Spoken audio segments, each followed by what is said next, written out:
प्रशांत भूषण इस वक्त बहुत ज़्यादा वायरल चल रहे हैं और ऐसे में उनको देखकर आपके भी दिमाग में क्वेश्चन आया होगा कि एक्चुअली में प्रशांत भूषण और सुप्रीम कोर्ट के बीच में क्या मैटर चल रहा है और ये सारी कहानी असल में है क्या। तो चलिए फिर इसको डिटेल में समझते हैं। असल में 27 जून से 28 जून के बीच में प्रशांत भूषण 2 ट्वीट्स करते हैं।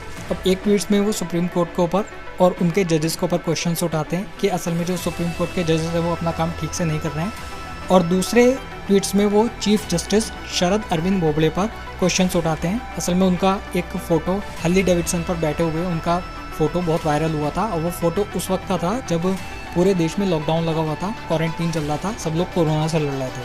तो उन्होंने इस बात पर चीफ जस्टिस के ऊपर ये क्वेश्चन उठाया था कि जब पूरा देश कोरोना से लड़ रहा है और सब जगह लॉकडाउन लगा हुआ है, तब हमारे जो चीफ जस्टिस है वो इस तरह बिना मास्क के हार्ली डेविडसन पर बैठकर फ़ोटो खिंचवा रहे हैं। तो इससे देश में लोगों के बीच में क्या संदेश आएगा।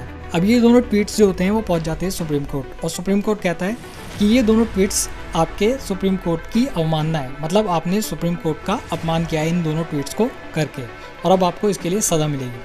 लेकिन प्रशांत भूषण 19 अगस्त 2020 को सुप्रीम कोर्ट पहुंच जाते हैं और वो उनके केस को दोबारा से रिव्यू करने के लिए बोलते हैं कि आपने जो फैसला किया है उसको दोबारा से रिव्यू करें, और सुप्रीम कोर्ट की जो बेंच उनका ये फैसला देख रही है, यानी उनका जो केस देख रही है, वो उस बेंच से ट्रांसफ़र कर दिया जाए। अब सुप्रीम कोर्ट की बेंच क्या होती है?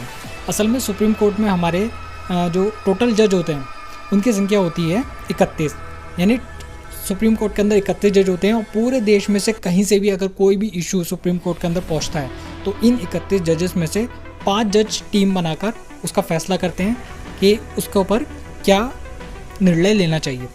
तो प्रशांत भूषण ये चाहते थे कि उनका जो केस है वो जो बेंच कर रही है वो उस बेंच से ट्रांसफ़र हो जाए, लेकिन इसका फैसला भी सुप्रीम कोर्ट को ही सुनाना था। तो सुप्रीम कोर्ट जो है वो इसको मानने से इनकार कर देती है और वो उसको पूरी तरह से खारिज कर देती है।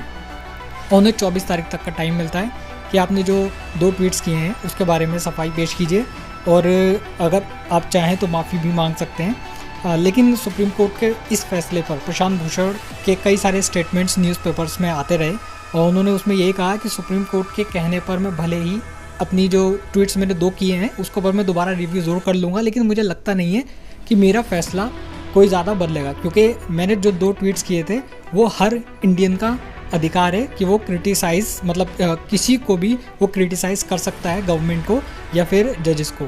तो ये मैंने किसी भी तरीके से किसी का भी अपमान नहीं किया है। अब सुप्रीम कोर्ट ने उन्हें 24 तारीख तक का वक्त दिया था अपनी सफाई देने के लिए या माफ़ी मांगने के लिए, लेकिन आज 24 तारीख पूरी हो चुकी है, और प्रशांत भूषण को जो फाइनल अपना जवाब सुप्रीम कोर्ट को देना था उन्होंने वो दे दिया, और उसमें उन्होंने यही कहा है कि वो सुप्रीम कोर्ट से किसी भी तरह से माफ़ी नहीं मांगेंगे, चाहे इसके लिए उन्हें सज़ा ही क्यों ना काटनी पड़ जाए।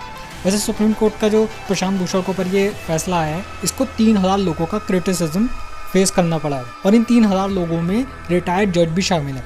मतलब वो लोग भी ये कह रहे हैं कि सुप्रीम कोर्ट ने जो प्रशांत भूषण के ऊपर ये फैसला दिया है वो गलत है, और सुप्रीम कोर्ट को दोबारा से सोचना चाहिए। फिलहाल की कंडीशन ये है कि ना तो सुप्रीम कोर्ट पीछे हटने पर है और ना ही प्रशांत भूषण। अब देखते हैं आगे क्या होता है। अगर कोई भी अपडेट आती है तो मैं आपको अपडेट करता रहूँगा। सो गाइस, इस वीडियो में इतना ही। अगर आप ये वीडियो फेसबुक पर देख रहे हैं तो हमारे पेज को लाइक ज़रूर करें, और अगर आप यूट्यूब पर देख रहे हैं तो हमारे चैनल को सब्सक्राइब ज़रूर करें। मैं मिलता हूँ आपको नेक्स्ट वीडियो में कुछ ऐसा इंटरेस्टिंग लेकर। Take care.